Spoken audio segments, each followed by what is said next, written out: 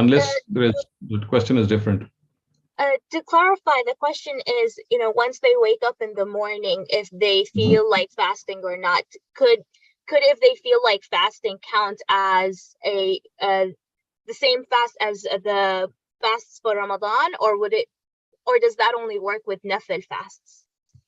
I think it works both ways. I mean, if you get up and you find that you might keep the fast of that day and you're in a position to carry on, I mean, you just carry on. Okay, and if they have to break the fast, do they need to do something else? I mean, if you have to break the fast out of compulsion, so obviously you can. But if it is if you do it deliberately, then there is a penalty for that. Again, people don't generally do it deliberately. It's just it's out of compulsion, maybe some illness or some other contingent problem that might arise. Otherwise, you can just break the fast and then later keep it. Okay. Thank you, Dr. Salim. And our next question comes from Muhammad Moinuddin Haider. Please go ahead.